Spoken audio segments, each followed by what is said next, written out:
Good afternoon.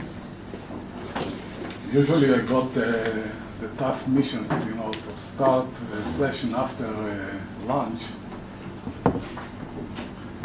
But anyhow, I would like to start this session to thank Dr. Simcha Goldin for his initiative to create this international conference. As long as I understand, it is the first time to deal with this kind of issue in the academic world. And thank you very much. When we are talking about the Jewish soldier in Second World War, our problem is how to bring this issue to the consideration of the people. And academia is one of them. But this story, and with all the respect to all the evaluation, if you want to tell a story, you have to listen to the personal story. And our story actually is built from 1.5 million private stories. Each one of them is very fascinating. And what we are going to do this afternoon is to listen to 3 of them. One, from the military point of view, from Canada. The second is among the partisans, and 3 in the French army. The first one, it is going to be told by Dr. Peter Usher, that actually he is a geographer, that while he retired, he understood what is the most important thing and start learning our issue. But he is going to tell us a story about the Canadian Jewish Airmen in World War II. Just to give you a general ideas about it, during the Second World War, Canada, we are talking about 1.5 million, but 55,000 in the States recruited. 500,000 in the Russian army recruited, the same in the Polish. 17,000 from Canada volunteered. And this is the difference. Among to give the precise number, we are talking about 1,688 and 1,883. It's about 7% of the Jewish population in Canada. 429 of them were killed in action. Most of them served they served in all the corps, in all branches, in all the ranks. But many of them served in the Air Force, in the Royal Canadian Air Force. They function as pilots, navigators, gunners, and all the other. About 200 of them got the award. 47 of them got the DFC, Distinguished Flight Course. And I would like Dr. Peter Usher to start with his story, please.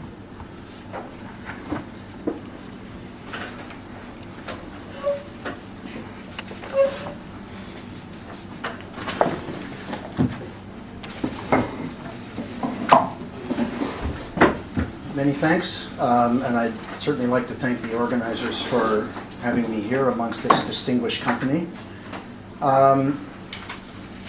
You've just learned some of the statistics, so I won't repeat them, except to say, oops, how do I get rid of that?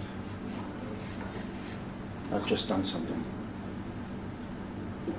Oh, there we are. Except to say that Canada was a small country in 1939. There were 11 million people in our country. It would make a very large contribution to the Allied victory over Nazi Germany over the next 6 years. And Canada, it was a 6-year war, not a 4-year war, as either in the Soviet Union or the United States. And although we entered the war largely without a standing military, over 10% of Canadians enlisted, the great majority as volunteers, as he has mentioned. And also, it's so that Canadians were, if you like, Canadian Jews were overrepresented in the Air Force, and interestingly, particularly in the class of trade known as observers, for reasons I've explained elsewhere.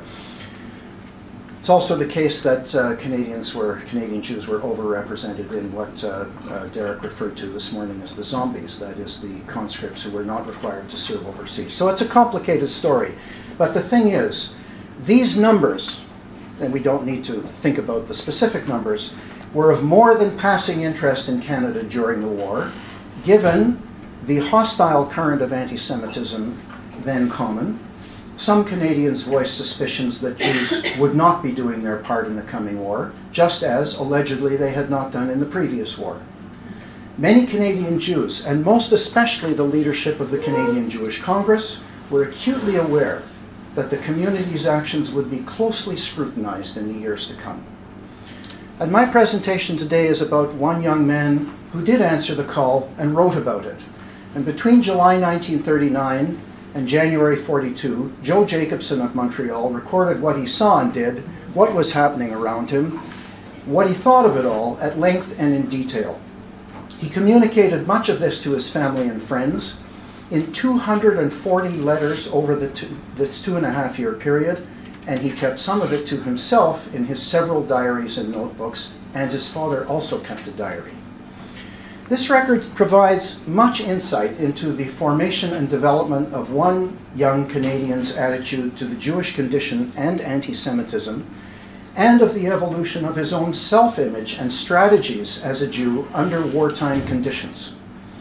And I traced this evolution through his factory work, enlistment, Air Force training in various parts of Canada, his service in the Royal Air Force in England. I then set his views and ideas in the context of those of Montreal's established Jewish community in the era prior to the Holocaust and the State of Israel, as well as the more general evolution of diaspora Jewish attitudes in the West towards national military service in time of war. And I'm going to illustrate my talk with excerpts from the Jacobson correspondence and diaries. I'm not going to read these. I'm going to ask you to do that, and I will speak to them. This is his father's first diary entry about his son. Joe Jacobson was a third-generation Canadian, the only Jew on McGill University's 1938 intercollegiate champion football team, and just graduated in commerce. Montreal was then home to the largest Jewish population in Canada, and the Jacobsons were members of the established and prosperous uptown part of that community. Joe, like many in that community, was eager to take his part in the national life of Canada, but also anxious about the barriers to doing so. Ever conscious of his social status, he was highly sensitive to the public image of the Jew, not simply as an obstacle to his own ambitions, but he saw it as a menace to his community. Now, many Canadians lined up at recruiting offices in the days after war was declared. Joe was not one of them. He took a job in a furniture factory that supplied his father's office equipment business, and on the very morning of his arrival in this small Ontario town of Preston, he learned something about what at least some people thought were thinking about Jews at that time. Now, although Joe was not, I would say, obviously Jewish by name or in appearance, he seems to have been quite straightforward in presenting himself as a Jew. His athletic accomplishments were to his credit, and he was soon recruited to play for the town's hockey team. 8 months in Preston was his first real exposure to life outside of the sheltered world of the established Montreal Jewish community, a community that knew relatively little about the rest of Canada, or even very much about the much larger community of immigrant, Yiddish-speaking, working-class Jews in Montreal's garment district. And noteworthy in this excerpt here is Percy's image of Joe as an ambassador for the Jewish people, a young man who projected a good image. But Joe himself was not particularly impressed with the tiny Jewish community he encountered in Preston. which consisted of a different class of people from his own. More importantly, his experience there confirmed for him that the public image of the Jew was not what he would like it to be. And his response was to put forward, by his behavior and demeanor, a positive image of himself as a Jew and as an ambassador for his people. During his stay in Preston, Joe considered his options for military service, looking out for opportunities for advancement and adventure on the one hand, and thinking about the risk of being conscripted at the other, because no one at that time knew if there was going to be conscription in Canada. Even if he'd not been initially enthusiastic about going to war, he always knew that he would. And the turning point for him came in the spring of 1940 with the news of Germany's lightning assault on the Western Front and the opening, coincidentally, of the British Commonwealth Air Training Program in Canada. And this is what he told his best friends when he returned to Montreal about his decision to enlist. The letter triggered amongst his friends an intense discussion among them about how and when to join up. Not whether, but how and when. So Joe was going to take his place in the battle against the Nazi menace out of Canadian patriotism and out of Jewish honor and necessity. He took immediately to military life. He went to initial training school in Toronto. Perhaps at first he saw it as a continuation of, summer camp, athletics, boyhood adventure, whatever. But here's what he wrote to his friends after the first 3 weeks of initial training in Toronto. He seems at this point to have taken the honor of Canadian Jewry upon his very own shoulders. He expected every Jew to demonstrate his valor and to prove all those defamatory comments wrong. And by the summer of 1940, he was in no doubt about what that required. Young Jewish men should place themselves at the sharp end of the battle without reservation and without hesitation. Now that fall, he went to Saskatchewan for navigation, bombing, and gunnery training. Going west greatly expanded his conception of Canada, and he was highly enthusiastic about what he saw in the new West. But in his perception, Regina's Jews did not seem to be at the forefront in building the new society in the West. And he wrote home to say that the community had a singularly poor reputation, with all the bad elements and none of the goods. And I'm quoting from his letter, "The local boys are showing typical non-combatant leanings toward active service. In or out of the Air Force, the same spot still exists." He then put forward a rather radical solution. Now, it's so that Regina's Jewish community was certainly different from his own. Recently arrived, mostly self-employed and small family businesses, with neither a college crowd nor a class of successful professionals, as is the case in Montreal, and above all, in Joe's eyes, insular, like Preston's.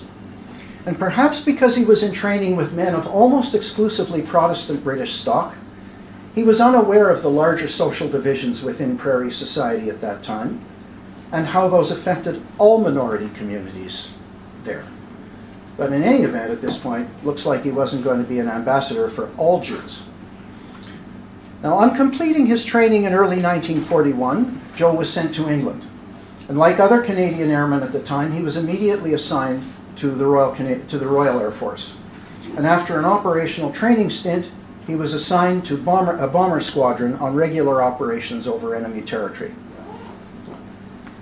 Well, no doubt he encountered casual contempt for the Jew on every air base and pub in England, as he had in Canada.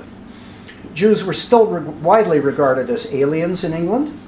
They were the butt of music hall jokes among the working class and of disdain among the upper class. Joe's own contact with British Jewry was almost exclusively through his father's rich relatives in Manchester. And fond as he was of that family, I suspect, and he was also very much appreciated their fulsome hospitality to him, he was likely also embarrassed by their steady access to goods in short supply, to servants when labor was being mobilized into factory and farm, and by how little the war seemed to have inconvenienced them. Now, what else might have prompted this observation? Well, he was an avid reader of the Daily Express, and he might well have noticed the prominent item earlier that very week about Marshal Timoshenko, the commander-in-chief of the Soviet Army, an article which in the Daily Express lauded his abilities and noted ironically that in standing in Hitler's way, and I'm quoting from the article, he was neither pure Aryan nor even Slav, but that half his ancestry belongs to Judea. Now, this is a claim completely unsupported as far as I know. Maybe some of our Russian colleagues can enlighten me. But it's what he would have read. And he might have wondered where Timoshenko's counterparts were, Jewish counterparts were in Britain, because he doesn't record having encountered other Jews in operational training at his own aerodrome. Now, once he was on regular operations, he didn't say very much about the subject at all. He turned his attention increasingly to existential thoughts about religion, life's purposes, his own mortality, and post-war reconstruction. On the night of January 28th, 1942, 23-year-old Flight Sergeant Joseph Alfred Jacobson failed to return from his 24th bombing operation over enemy territory. And I'll leave the last word to his father, which he recorded months later as the enormity of the Nazi extermination program was being revealed. Well now, what to make of Joe Jacobson's views in an historical context? Well, Montreal's uptown Jews considered themselves, in the terminology of the day, as of the Jewish race. In the context of English Montreal, they saw and presented themselves not as a national community, but as a faith community. They were proud to be British subjects and grateful for England's traditions of law, liberty, and tolerance. They believed that as Jews, they were fortunate in the extreme to be living in Canada in 1939, whatever slings and arrows they still had to endure. Yet they also feared that their good fortune was at risk, as never before, uncertain of the goodwill of the Crown or of their fellow citizens against rising anti-Semitism and xenophobia at home and the unfolding catastrophe in Europe. How to respond to this situation and what to do about it to protect themselves and their community were burning questions.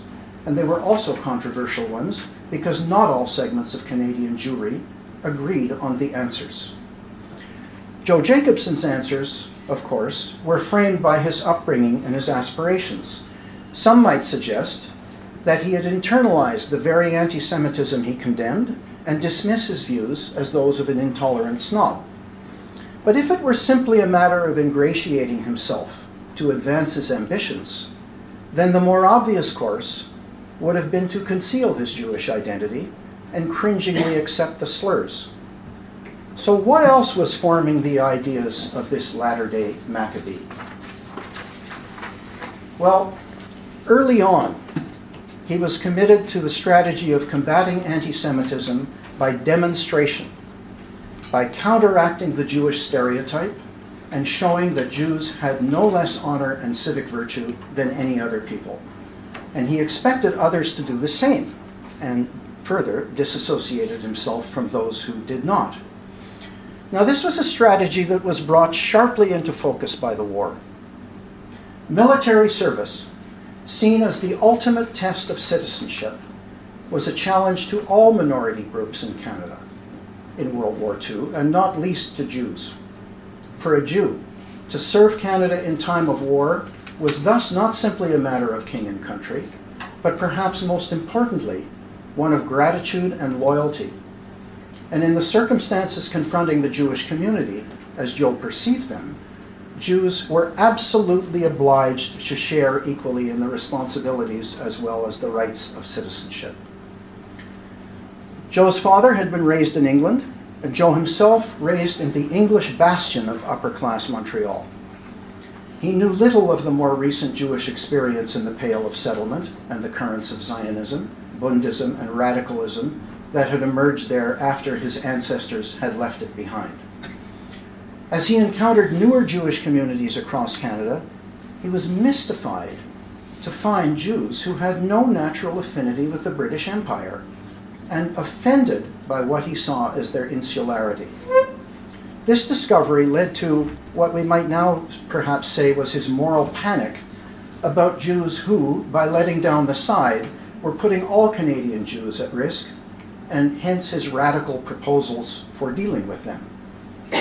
Failure to enlist in battle at the sharp end, and doing the things that might confirm negative Jewish stereotypes, could no longer be tolerated in his view. To Joe, that same spot that he referred to was a stain on Jewish honor that had to be removed. For him, in wartime, this was not just for the sake of honor, but of the very survival of Canadian Jewry. Now, his own Jewish sensibilities had helped bring him into the war, but I would say had no significant impact on his experience of military life or battle, except, as his diaries and letters made clear, for his ferocious and unyielding hatred of Nazi Germany and all that it stood for, and his grim determination to destroy it. Now, his views on Jewish identity and the problem of anti-Semitism were by no means unique in his community at the time, nor were his perspectives on Jewish obligation with respect to military service, and he was not the first in his family to serve in Canadian uniform. In fact, one of his cousins is buried in Khartoum and was killed there before Joe even went overseas. If his outlook was not typical of those who had more recently fled the western borderlands of the Russian Empire, it had been common enough for over a century among the upper strata of the Jews of Western Europe. Many emancipated Jews in France, Germany, and the Austro-Hungarian Empire, as well as in Britain, gladly embraced military service when given the opportunity as a mark of citizenship. Some with status aspirations had entered career military service in time of peace. No such opportunities available in Canada because we didn't have much of a peacetime army. But many more offered their services in combat in time of war, not solely out of patriotism, but for reasons of self-esteem, of honor, of acceptance, and of dignity. Joe Jacobson's views on Jewish military honor and its relation to patriotism and citizenship were entirely consistent, I think, with this long line of thought. And I'm going to conclude with an assertion that was made 50 years ago that, I suspect, expressed a sentiment then widespread in Canada's Jewish community about its response to World War II. Canadian Jewish manhood answered the call, and having done so, won for the Jews of Canada by blood, sweat, and tears full recognition that we are Canadian. Many of Canada's Jews, from all across the country and from all strata, did answer the call, much more so, in fact, than Joe Jacobson thought at the time. Did they, by doing so, really win full recognition as Canadians? I think the answer is at least a qualified yes, because there are many other things at work. Perhaps the more intriguing question is whether this claim still resonates for Jews in Canada today. And I think the answer is no. The reasons are more complex than I can explore in the time I have today, but actually I think that Derek Penslar has already told you about them this morning. I thank you very much.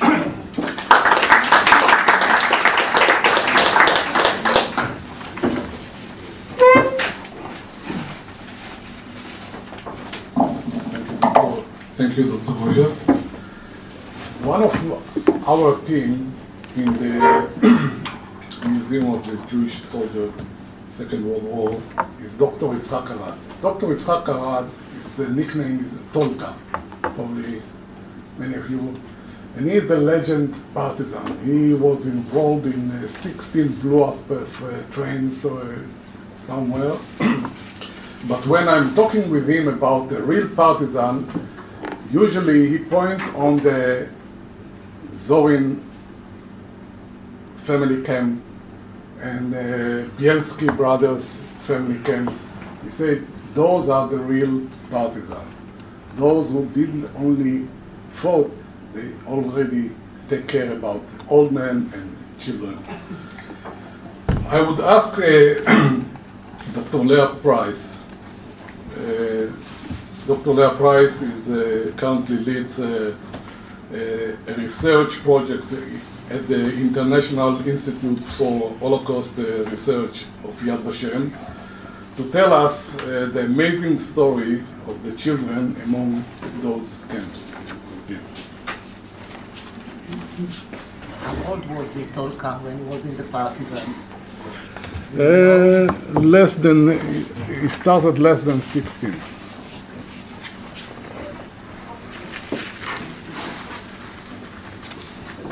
אבל הפסדת את ההקדמה.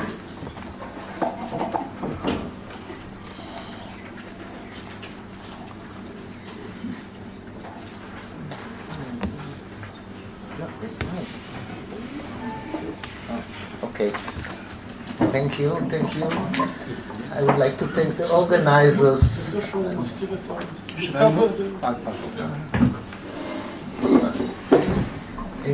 thank the organizers, Professor Dina Kurat, for inviting me to this conference. I'm especially personally connected to this subject since my father was 6 years a volunteer in the British Army and the Jewish Brigade, and it's the same as my uncle, so I feel even emotionally connected to this subject. Anyhow, I'm going to talk about something else, about Jewish family in the Zorin, or in the family in Naliboki in Belorussia forests. Okay. So in October 1943, the following letter was sent from the forest Pucha of Naliboki in western Belorussia to the Kremlin, and I quote, to our dear comrade and beloved father, Yosif Vissarionovich Stalin. On this day of our celebration, the day of the opening of the pioneer camp and school, we ardent pioneers salute you, our leader and teacher. In the course of 2 years, which in our eyes were like many decades, we were behind barbed wire. We were suffering at the hands of the bloodthirsty beast. Before our very eyes, our parents, brothers and sisters were brutally murdered, imprisoned by hanging in gas vents. We were bloated from hunger. We were tempted to obtain food at the railway station, where we looked under the railway cars to find scraps of food that were thrown there. There are some little heroes among us. For example, Rema, age 13, the only one to survive, succeeded in climbing out of a pile of 130 bodies, which included the one of her mother, one of 350 children who were brutally murdered in the orphanage of Minsk ghetto in April 1943. Only 3 survived, Misha, Ziama, and Mula, who are with us now. Many of us who left for partisan units became guides to the forest, and by their actions saved hundreds of Soviet citizens. End of quote. The writers, the children, appended 2 poems to the letter. One was about the mass murder that took place in the Minsk ghetto on November 7, 1941, and I quote, on the day that the Bolshevik revolution was publicly celebrated in Moscow, in Minsk, adults and children were murdered on the day when large flags waved over the Kremlin. In Tuchinkat, the murder site in Minsk, lead and steel were dealt out to people. The second, and I end of quote, the second poem said, Dina, the time will come for our revenge, for our destroyed childhood, for hunger and cold, for those terrible days, for the mothers who were murdered, the blood that was shed. End of quote. The letter was signed by 41 children who were, I'm quoting again, far from the Soviet rear, and were organized in pioneer groups in partisan unit 106, led by Zorin, located in the Baranovich region.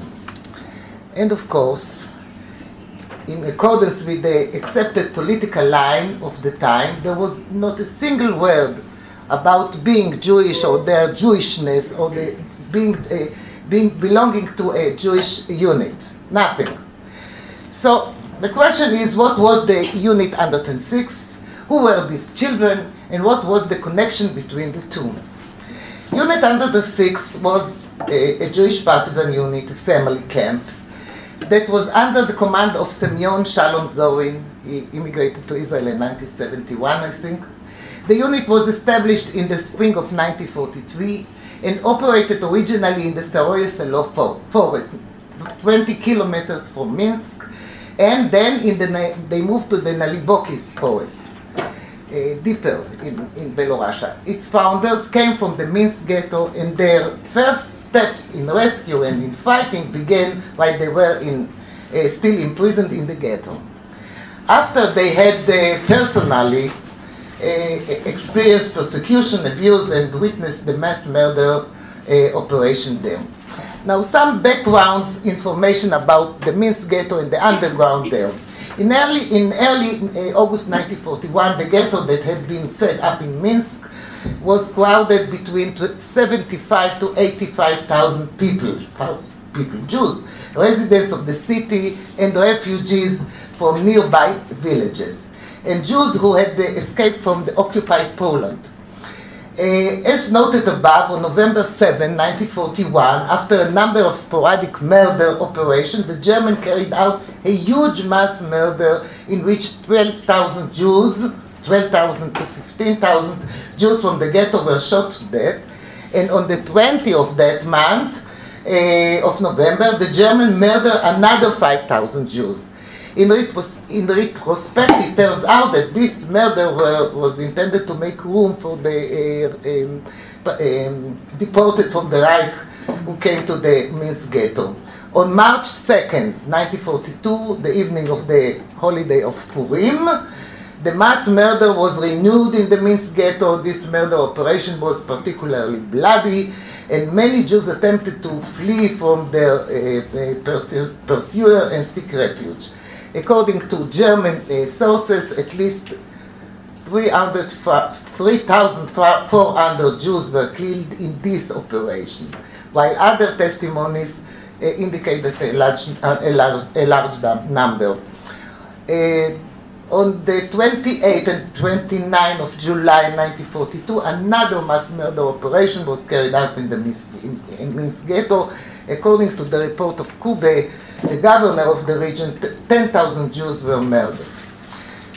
One of the places to which Jews from the Minsk ghetto were sent to work was a camp set up on the Shirokaya Street in Minsk, in the city itself, where Soviet POWs and other Jews were incarcerated. This place later became a transit camp for people being sent to the extermination camp of Sobibor. One of them was the leader of the revolt, Sasha Pachersky. He came from this place. He was a Jewish POW who was transported to Sobibor. Anyhow, another Jew who was sent from the ghetto to work in the Shirokaya camp was the carpenter, Semyon Shalom Zorin. Natanovich Zorin. Zorin was born in Minsk in 1898, from 1918 to 1924. He was a soldier in the Red Army. In 1921, during the Russian Civil War, he wounded twice. At the end of 1941, after one of the murder operations in Minsk ghetto, Zorin escaped from the Shirokaya camp, which was known for its cruelty and to its inmate. In early 1942, the underground in the Minsk ghetto, in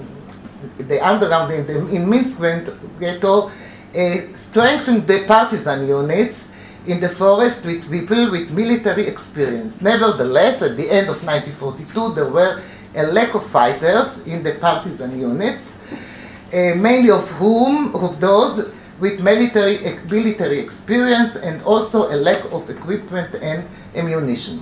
There was an underground cell in the Shirokaya camp where the liaison person was Sonia Kurlanskaya, and now we are talking about women that were part of the, I think, Aya, yes, your name Aya, is that it will deal with women.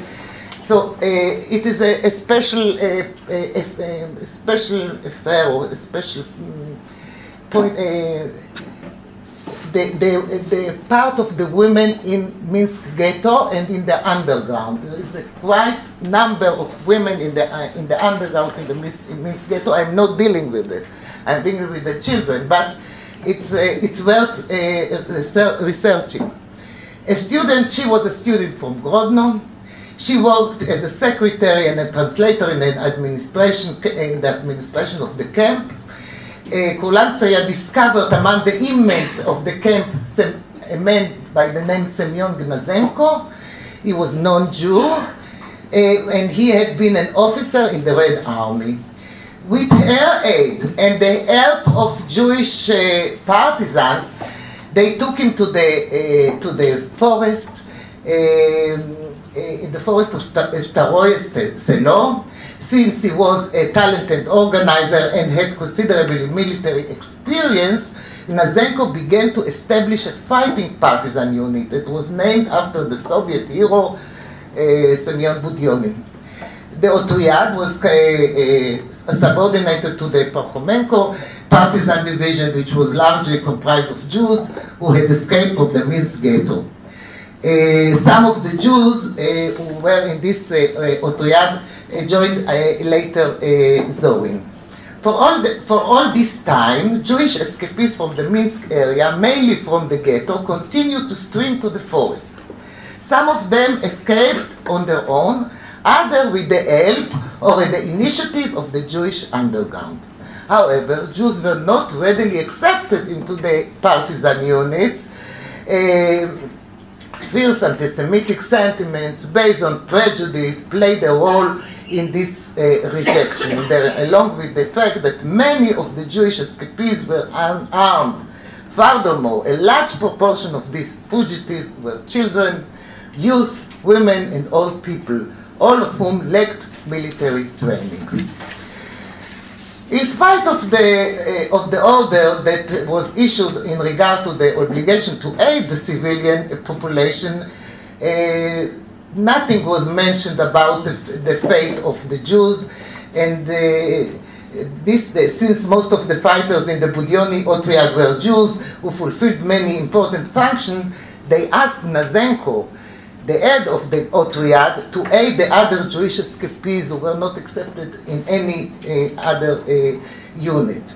Others believed that it was Zorin initiatives himself to gather under his protection and command those Jewish escapees who were wandering unprotected in the forest, and that by doing this, he came into conflict with his superior, who rejected the absorption into his unit of non-fighters. According to Anatol Wertheim, who was the head, Rosh HaMateh, how do you say? Chief of Staff. Chief of Staff of this small unit, Zorin made the decision to establish a separate Jewish unit when he first saw Jewish children in the forest who had fled the ghetto and sought shelter in barns and other deserted agricultural structures where they hoped to find shelter. Wertheim wrote that Zorin's determination to save Jews almost cost him his life. Nevertheless, on another occasion, Wertheim and Chaim Feigl, another one, I think we can see them. If you see in this picture, you see children as well. This is I'm not sure it's Zorin. I'm not sure, but it's one of the family camps in the forest. Okay, I'm short in time. I see. Anyhow, in accordance with the order of the Central Command of the partisan movement, Unit 206 was divided into two, a fighting unit and a family camp. A month after the unit was established I think in May 1943, the population of the unit was numbered under 10 Jews, of whom 25 were fighters. About 2 months later, in early July 1942, there were 315 Jews, of whom 45 were fighters. In January 1944, Wertheim reported that the unit fighting force numbered 137 Jews with weapons, including 16 women and 25 students. That's how they. While in the family camp there were 556 Jewish, of whom 280 were women. As noted before, the fighting group included dozens of children and youth from Minsk and the surrounding area, from the age of 12. Most of them were orphans or were on their own for other reasons. The main assignment that was given to them was to be messengers and liaisons from the partisan units to the Minsk ghetto, with their mission being to smuggle out from there both people and equipment, and to guide the escapees through the forest to the partisans in the forest. Why children? Due to their young age, people were not suspicious of them or considered them as threat, and therefore they were able to operate relatively free. In addition to their natural daring, their ability to run away fast, and their familiarity with the area. Also, the majority of them were without close supervision of parents or other family members, and felt gratitude and in the sense of obligation towards those who had given them shelter.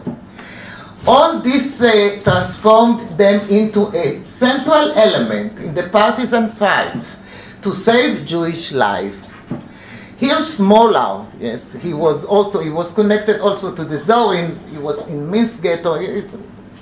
Dina Porat will give a good lecture about here Smolar. Anyhow, he mentioned it, the Zorin unit in his book.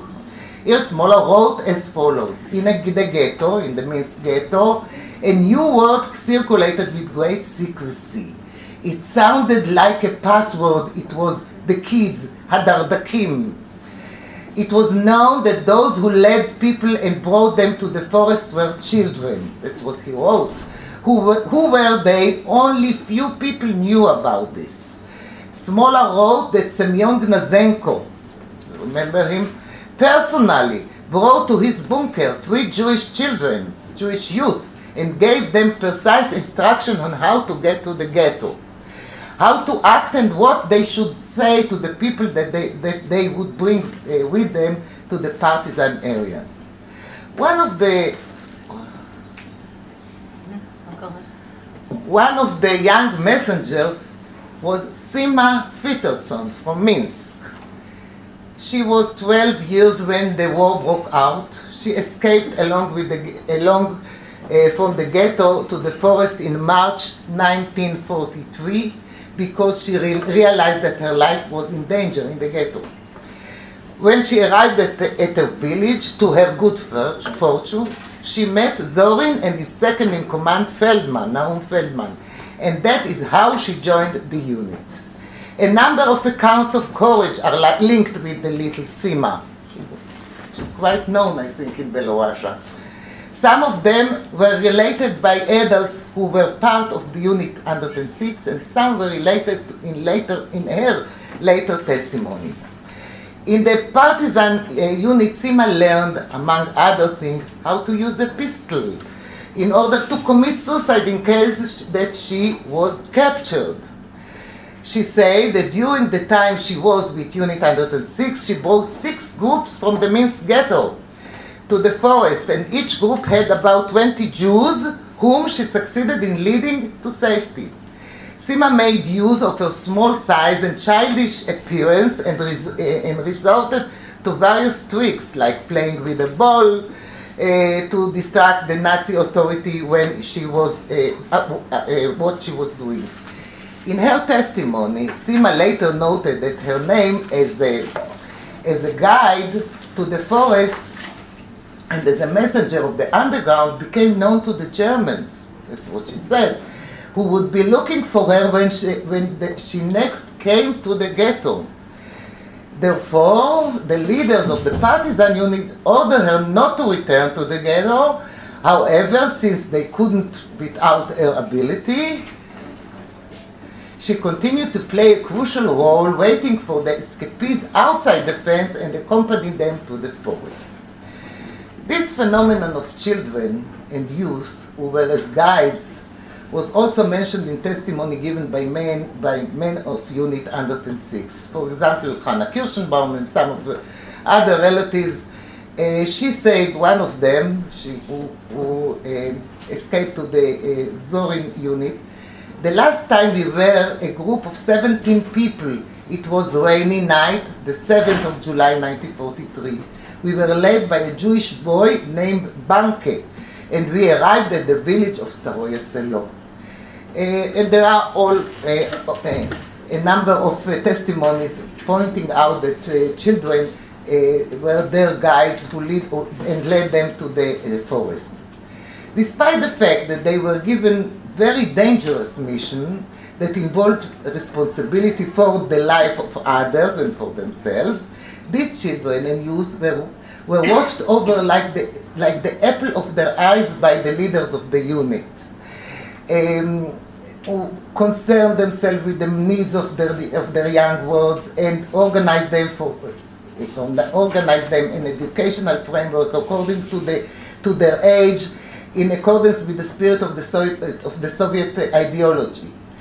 Alongside the pioneer woman political organization that was required for children and youth, the unit established a school for 70 children, although it lacked any equipment, and the curriculum, is to be expected, was like that of the Soviet Russian schools, albeit it was supervised by an accredited teacher.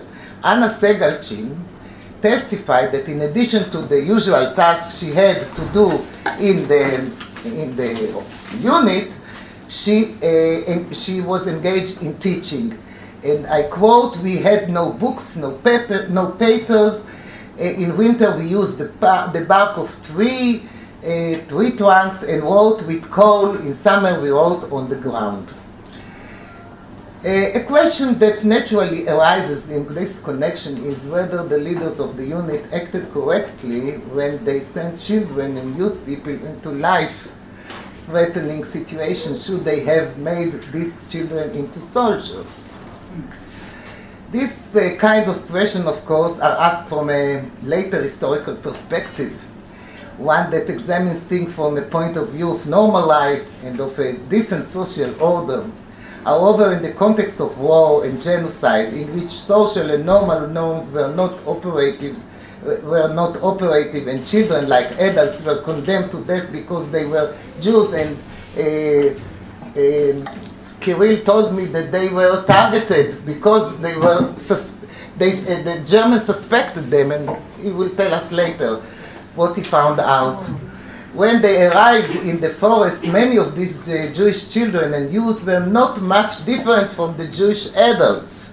They had ceased being dependent and helpless. They had already amassed a great deal of experience and understood what they faced from the enemy and how to deal with them. They knew also how to make use of their relative advantage over the adults.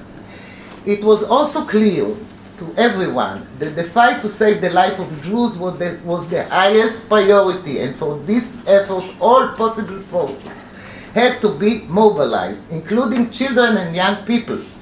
Furthermore, it turns out that the results were not disappointing. They fulfilled their mission well.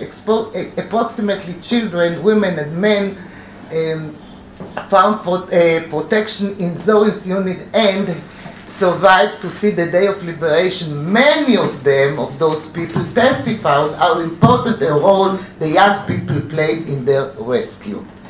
Can we consider these children soldiers? If partisan combat is a battle and partisans are fighters and soldiers, then those children and youth in Unit 106 were undoubtedly soldiers as well. Thank you very much.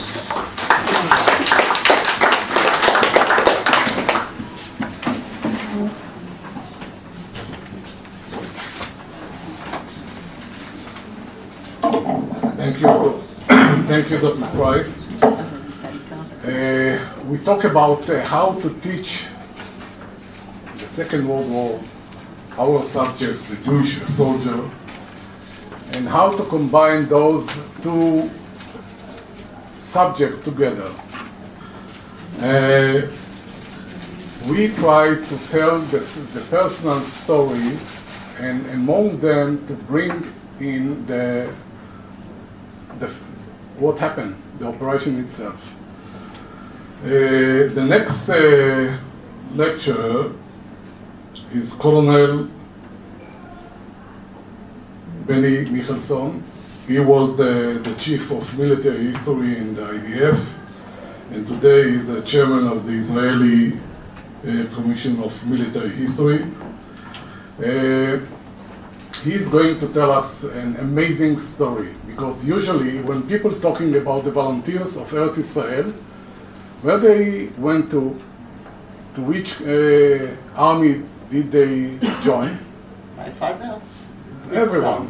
All of them? The British Army? No, not exactly. Most of them went to the British Army, but many of them went to the Czechs, to the French, and the other forces. And this amazing story that Benny is going to tell us will tell a different story. And this is another, fact that nobody mentioned before. And we have a special guest among the audience today. Is the son of the subject. Dan, welcome. Dan Mirkin, הבן שלו.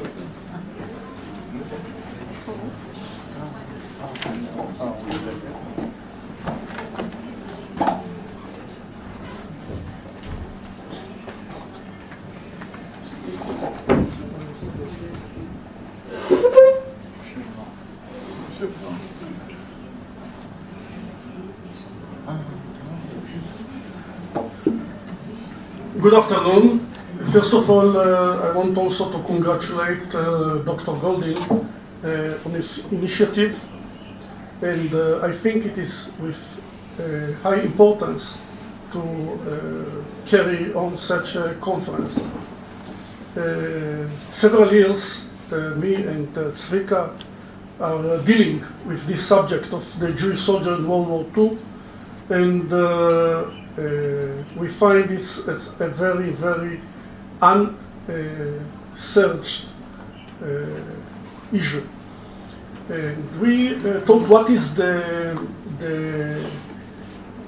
criteria that we have to look to make research or to discuss about persons that are involved as a Jewish soldier in World War II.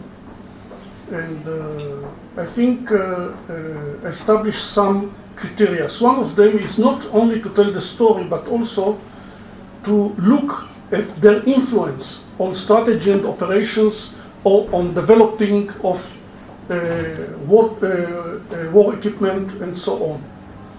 To understand the entire picture, not only his personal role, and then to see the influence of the respective person. Also, we have a big problem with resources for this research. And on that person that we discuss now, we were, let's say, a little bit with luck, because I found the son of Victor Mirkin, Dan Mirkin, that is here, and he provided me with some primary sources.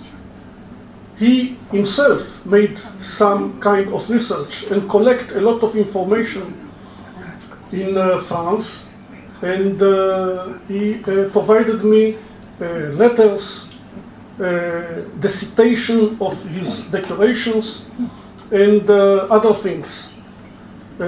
Between those sources, we have also a small movie that present the General de Latrun de Tassigny, that was the commander of the First French Army.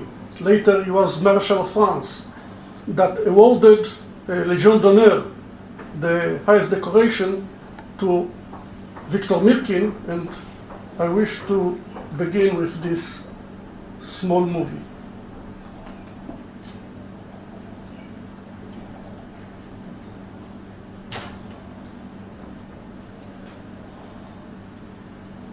This is Victor Mirkin, and this is Jean de Latrun Tassini.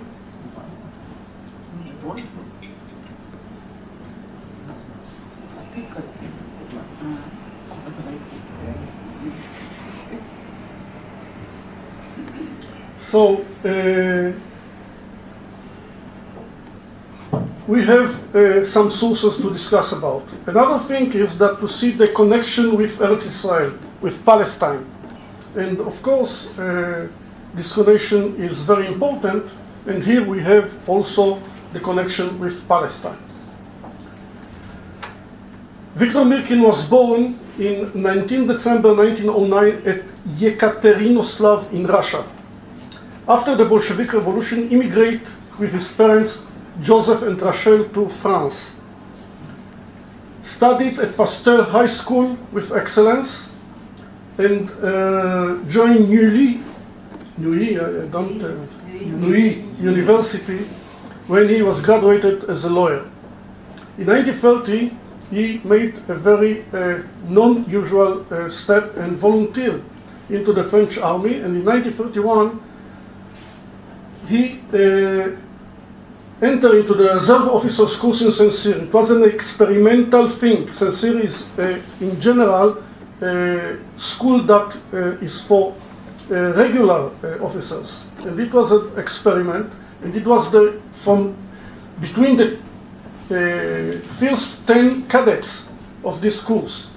In 1932, he was graduated, and he became a second lieutenant in active service with the 5th Infantry Regiment, the Reserve Regiment, but he decided to move to UK, and he also studied or complete his studies as a lawyer in United Kingdom, and in that time he had 2 licenses as a lawyer to practice law in the British Empire and in the French Empire, and then he received an offer from the Rothschild Baron to go to Palestine, to Eretz Israel. In 1935, promoted to lieutenant in reserve. In Palestine, in 1937, Victor decided, of course, to go after he received the offer, and he became the general manager of PICA. PICA is the Palestine Jewish Colonization Association. PICA was run by James de Rothschild from London, but his headquarters was in Paris. So a person that managed this company have to speak fluently French and English. And he also studied German, so he knows also German. 2.5 years spent Mirkin in Palestine, lives in Haifa. His main job was to inspect about 50 settlements of different types, villages, kibbutzim, moshavim, and towns, including the towns of Bnei Brak and Herzliya, all that were established by James de Rothschild. To assist rural settlements as well as developing of financing economic enterprises as wineries, the Potash Company, the Palestine Electric Company, and Nesher Cement. Most of his time he spent out of home, visiting all assets and compiling reports for the headquarters in Paris. He was also an excellent sportsman, champion, Palestine champion in fencing, and judo expert. So we see her character very, very interesting. One day after at 2 September 1939, after the outbreak of World War II, Victor Mirkin, as a French reserve officer, reported for duty at Beirut to the headquarters of the Levant French Expeditionary Force. 2 months later, he was appointed G3 of the Euphrates River Military District on Iraq border, Deir Azor. Served there until the surrender of France, when he was dismissed as a part of the surrender conditions, and of course as a Jew, and at 31st of July 1940, came back to Palestine.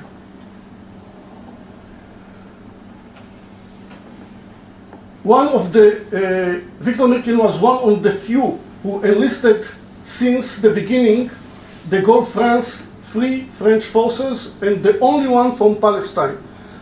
The Free French Forces is a very interesting episode because when the French forces were evacuated from Dunkirk in France, hundreds of thousands of French soldiers arrived to England, but only 3,000 joined the Free French Forces. And between them, of course, the number of Jews was very high because all others remained loyal to Vichy, to the, let's say, the government in France. So he was one of the first, and the first one from Palestine. After a short time, appointed as a troop commander in Premier Bataillon d'Infanterie de Marine in Egypt. The battalion that time composed only 2 companies, and Mirkin became a troop commander in B Company. The battalion was allocated to the 7th British Armored Division, the Desert Rats, a famous one. And short time after the British launched Operation Compass, the first major Allied military operation of the Western Desert campaign during World War II. British forces attacked Italian forces in Western Egypt and Eastern Libya in December 1940 to January 1941. The operation was a complete success from the perspective of the Allies. B Company participated in the conquest of Baradia at 6 January and Tobruk in 21st January. Victor Mirkin led his men from the front in those 2 battles. His behavior observed and promoted to captain at 15th of February with a nomination of a second in command, of a company second in command. This is his uniform. We can see here, it's a little bit difficult, but here we have the badge of the 1st Bataillon d'Infanterie de Marine. It means the French Marines. It was one of the units that remained loyal to Free French and not remain with the Vichy. So he was allocated. I, of course, have this picture from Dan Mirkin to see this. Operation Exporter in Syria and Lebanon. After the campaign against the Italians in North Africa, Mirkin's battalion was transferred to Castina in Israel, in Palestine, for organizing and receiving reinforcement. The battalion prepared for the invasion of Syria. On 27 May 1941, de Gaulle arrived for inspection because it was his first real regular battalion. As I told you, the people in Anglia, in England, were not so, let's say, enthusiastic to join him. In June 1941, the battalion participated in the invasion and awarded the highest bravery decoration as a unit, Croix de Libération.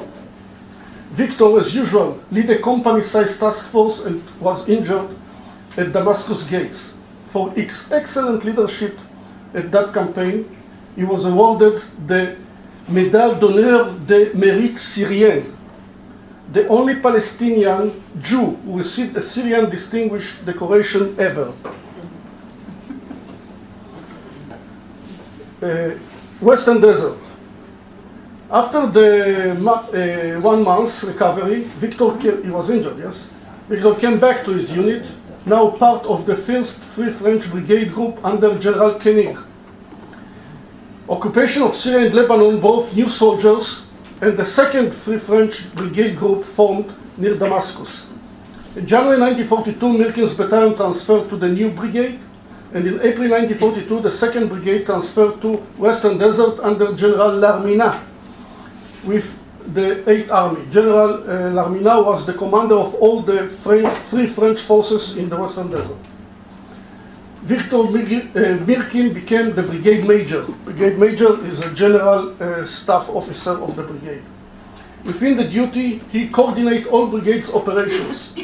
In June 1942, Victor deployed brigade forces around Gambut, a key area 50 kilometers east of Tobruk. During Gazala campaign, when at Bir Hakim, the 1st Free French Brigade under General Koenig was run by the Germans, and they had to be evacuated, the 2nd Brigade assist their evacuation and form again the brigade. We see this is General Koenig and this is General Larmina. El Alamein, 1942, summer of 1942, the 2nd Brigade, who had still only 2 battalions, withdrew to Egypt Delta for reorganization for 3 months. Between 17 and 20 October 1942, took part in Alam Khalfa battle, Rommel's last attempt to reach Suez Canal. At 23 October, the brigade participated in El Alamein offensive until the breakthrough of the German defenses. Without mobile means, vehicles, the French forces couldn't participate in the pursuit and remain in Egypt for reorganization. Along the entire battles period in Egypt and Libya, Mirkin's translation abilities, French-English, were valuable assets in coordination and combined operations with the British and the French. Mirkin and Brosset. Diego Brosset was a general in the French army, promoted to colonel in October 1942, and received command of the 2nd Brigade in January 1943. That tough colonial officer that came from the French colonies in Africa found that Mirkin, the intellectual person, completing his needs, and like him, looking to engage the enemy in any occasion. At that time, brigade table of organization accomplished and had already 3 battalions and passed through an intensive period of 4 months training by Colonel Brosset. At April 1943, the 2nd Brigade transferred to Tunisia for the last phase of the campaign. Victor Mirkin received in that campaign for his service until now, Médaille coloniale avec agrafes Libye. Okay, the colonial medal with the symbol Libya. Here we can see this is Brosset, General Brosset, this is Victor Mirkin, and other staff officers from the brigade. Tunisia. The brigade took part in the fighting in Tunisia, is distinguished brigade of Mirkin at Jebel Takruna, taking position fiercely, defended on 11 May 1943. 265 German and 85 Italians surrendered to Victor Mirkin, because he knew also German. At 14 May, the Italian commander of the 21st Corps, General Orlando, surrendered also. The brigade defiliated in Tunis, and Mirkin awarded commander in the order of Nihan Iftikar by the Bay of Tunisia.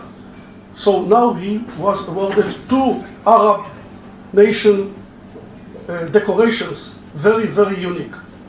And of course the Croix de Guerre, that is very important in French army, silver Croix de Guerre. 1 month after Brosset received command of the first Free French Division, he demanded for Mirkin as his general staff officer. And of course, Mirkin became the general staff of the first Free French Division. They were busy with training the division, and in January 1944 moved to Tripolitania, organized as an US division. And needs Mirkin, of course, expertise, because he was the only one to translate all the English material that came from the United States into French, and also the doctrine. So he became like a writer of a doctrine, new doctrine for the French division. French Expeditionary Corps in Italy. At April 1944, the 1st Division went to Italy. On 11 May, entered the battle into Liri Valley, participated at the 4th and last Allied offensive against Monte Cassino. The French Expeditionary Corps, composed of 112,000 soldiers by April 1944, including 60% Maghrebis, mostly Moroccans, and 40% French, mostly Pieds Noirs, was put under the command of General Marc Clark and his 5th Army. Its commander was Alphonse Juin, a great tactician assisted by General Carpentier and others like Brosset. The other leaders, of course, were other generals, between them Brosset, the commander of the 1st Division. The French Expeditionary Corps broke through the Gustav Line in May 1941. The battle for Gustav Line had been difficult for the French Expeditionary Force had been involved in violent combat in mountains. Then, while Clark entered Rome, the French Expeditionary Force attacked the east of the city, securing the road to Siena and capturing it. The casualties for the campaign were approximately 6,500 killed in action, 2,000 missing, and 23,000 wounded. Victor Mirkin at the Casino campaign. The 1st Free French Division participated in 3 battles during the campaign. At Liri Valley, between 11 and 16 of May 1944, at Gariano River crossing, and attack on Hitler Line near Pontecorvo at 18 of May. The French Corps is the one among all other Allied armies that participated that break through Gustav Line at Monte Maio district. That achievement exploited by Mark Clark 5th Army to resume the advance along the Italian peninsula, who was halted since January. During May and June 1944, 1st Free French Division took part of Rome liberation and Toscana campaign. Victor Munich received once more Croix de Guerre, now at the corps level. It is with gold above the silver. In the citation written, an officer with outstanding courage who organized a 3-battalion task force from different armies, New Zealand, United States, and France, and that pursued the enemy fiercely. Dranog operation, landing in southern France, and this is his real achievement. 1 month, the 1st Free French Division deals with preparation of landing on France soil. In July 1944, the number of Free French soldiers reached 500,000, 500,000. The French Expeditionary Force in Italy became the nucleus of the 1st French Army that was just formed under the command of General Jean de Latrun de Tassigny that we just saw. That army landed in southern France during the Dragon operation and liberated the important harbors of Marseille and Toulon. That campaign is less known, although only 3 American divisions participated against 7 to 8 French divisions. Toulon and Marseille, who liberated at 28 August 1944, become soon the most important ports to push supplies to Allied forces in Europe, much more than all Normandy ports together. Here we see the Operation Dragon landing, and this is the route that the 1st Free French Division with Victor Mirkin took from Naples to Saint-Tropez near Toulon, and later into the country. The plan. At 15 August 1944, the 1st Free French Division landed on French soil east of Toulon. The commander of the landing was the US General Alexander Patch, who just came from Guadalcanal in the Pacific. Most of the forces were French under his command. Because the lack of battle experience, this is what they appreciate at that time, among the French forces, they say they are colonials and they are not have enough battle experience. The landing led by the US 6th Corps under General Lucien Trascott. The French forces had to follow and occupy the ports and the cities of Marseille, the 2nd Corps under Montsabert, and Toulon, the 1st Corps under Larminat, in 2 phases. The mission of the 1st Free French Division was Toulon. Here we see General Delattre de Tassigny and General Montsabert. Here we can see all the plan of the invasion of in southern France, from Toulon and Marseille, through the Rhone Valley to the north.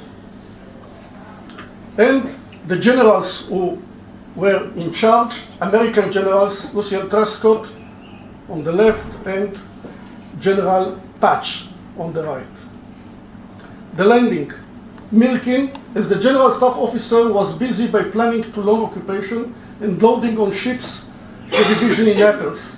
6 days of sailing to Provence were quiet and calm.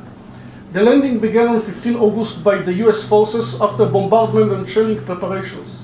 Mirkin was permitted to land with some assistance with the US First Wave for reconnaissance purposes. The landing executed against slight German resistance, and the battle became a ground usual one. Victor Mirkin ordered the Divisional Engineer Battalion to land and arrange the beach for the entire division. Landing was a logistical operation. Those are some of the German fortifications that were destroyed by the heavy fire and bombardment. The German enemy. The German forces in southern France were organized in Army Group G under General Johannes Blaskowitz, when the defense of Provence was allocated to the 19th Army under General Friedrich Wyss. General Wyss fortified well the two ports by understanding their importance and put all his forces in high alert after receiving early warning from patrol aircrafts. Under 19th Army command were 3 corps who contained 7 divisions, 1 mountain division and an armor division as general reserve. The Germans were reduced in manpower and equipment, but with veteran soldiers and commanders. At Marseille was deployed 244 Division with 13,000 soldiers, and in Toulon, that we are going to discuss, 242 Division with 18,000 soldiers. Those were General Wyss and Blaskowitz. The landing succeeded behind expectation, and General Truscott, that was veteran of Anzio, decided to continue rapidly inland. At 19th August, the US forces approached already Avignon, bypassing the ports of Marseille and Toulon. At 16th August, General Pétain succeeded to break through at Saint-Cloud, and the German forces were under total encirclement threat from the north and from the east. The Germans decided to withdraw all their forces from southern France, 2 divisions to Italy, others along the Rhone Valley. Understanding the importance of the ports of Marseille and Toulon to the Allies and successful retreat, the order issued to the 2 divisions in the port cities to fight to the last man and last bullet and destroy the harbor and the cities. A time race began between the Germans and the Allies. Absence of good active ports at Normandy only increased the importance of capturing intact the ports of Marseille and Toulon. That was the background when the first Free French Division approached the outskirts of Toulon. On 23 August, French forces began entering the city in some places. Meantime, the Force Française d'Intérieur, yes, the French underground that was loyal to de Gaulle, started the guerrilla fighting against the Germans into the city. The Germans were well deployed in strongholds in the city, covering the roads to the harbor. Here we can see Toulon and the attack from the east, and of course also the encirclement of Toulon from the north. The 9th French Colonial Division bypassed the city from the north and sent a small task force of several armed vehicles and armored cars into the city. When that task force reached Joffre Avenue, we'll see it immediately, engaged by accurate German fire and stopped. The Germans were well deployed along that avenue and in the old fortress of St. Catherine, blocking by a massive defended perimeter all approaches to the harbor. Enfilade fire covered all streets and roads direct to the city center. At 1700 hour, Victor Mirkin arrived into the city in a recce mission. As usual, he came before the division to understand the situation. A local police officer told him that it is possible to exploit the chaos among the Germans and attack them because maybe they will surrender. Understanding the speed necessity to capture the harbor before destruction, Mirkin didn't wait to the entire division, but built a small task force of his jeep and several vehicles and armored cars. Mirkin and Valls along Joffre Avenue confront enemy fire when arriving to the first square, Champ de Mars.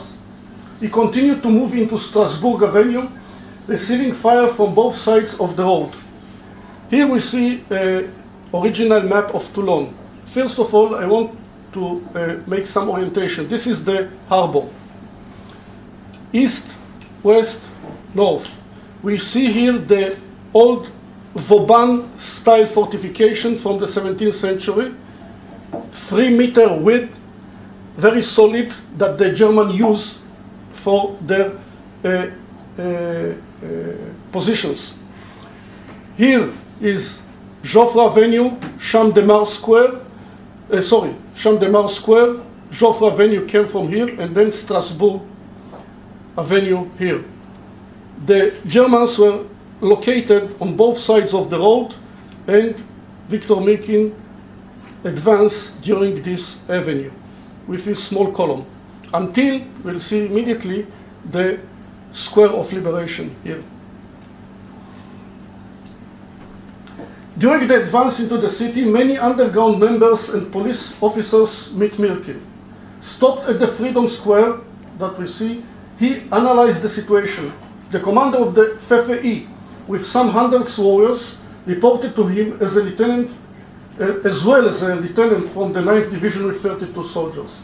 Mirkin realized that the German position all around are still occupied by determined warriors with fighting spirit. He decided to capture first Arsenal de Terre using German POW. Arsenal de Terre is this area on the north part of the avenue.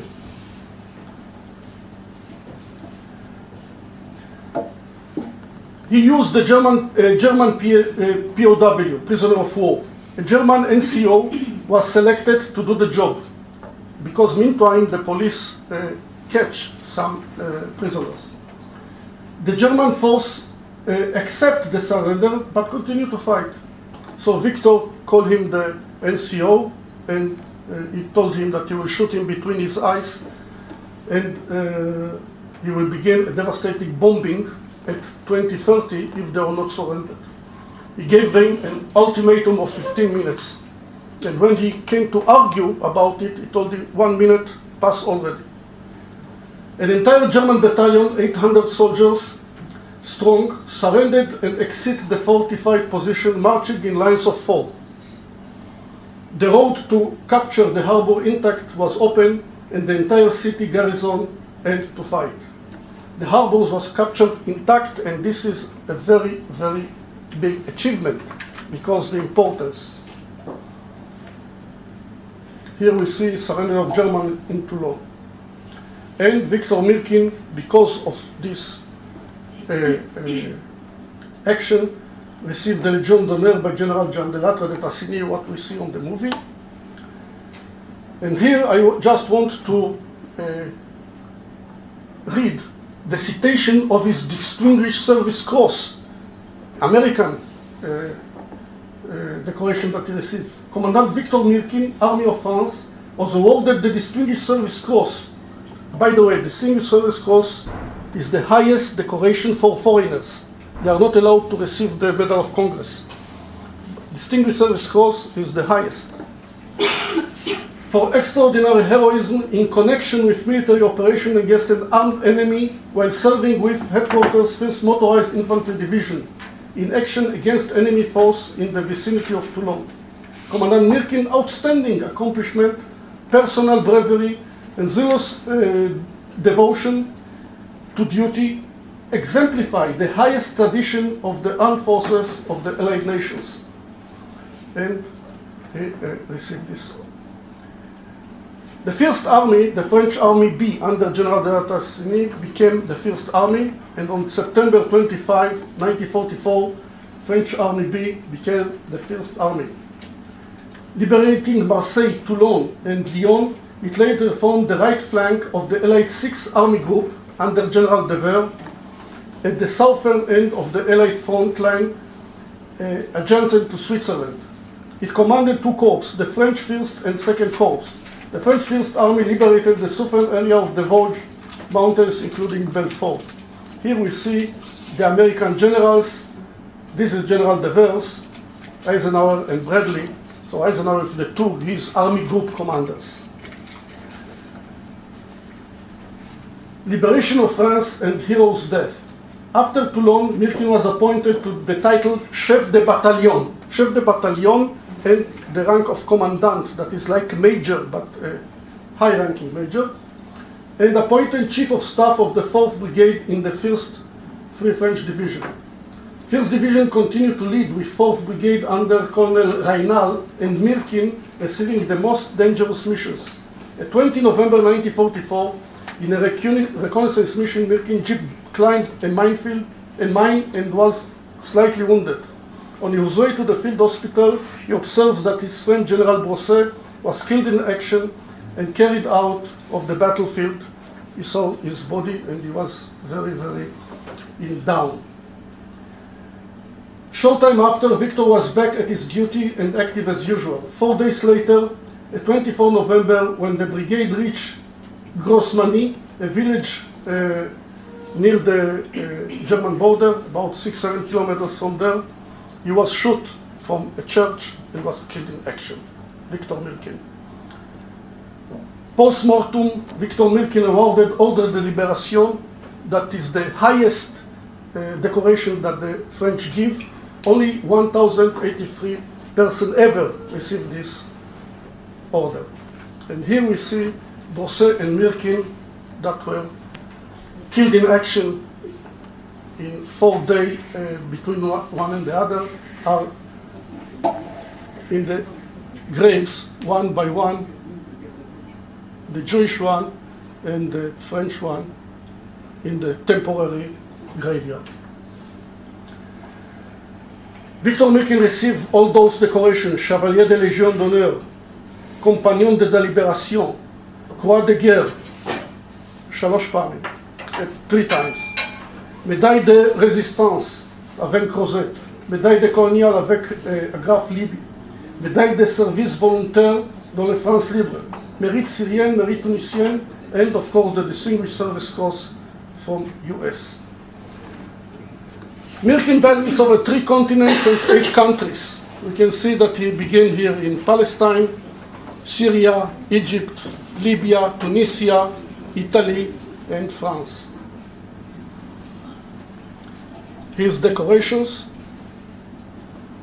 Here, at the 23rd of June 2003, the inauguration of the plaque Victor Mirkin in Toulon, on the middle of Strasbourg Avenue that we just see on the map. This plaque was put to, yes, commemoration plaque of Victor Mirkin on Strasbourg Boulevard in Toulon. And in Israel, Pardes Chana also is commemoration. Thank you.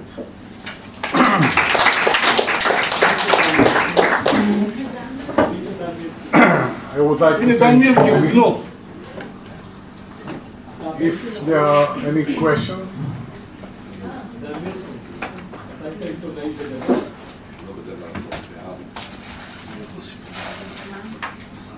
Thank you very much and hope to see you tomorrow. Have a good night.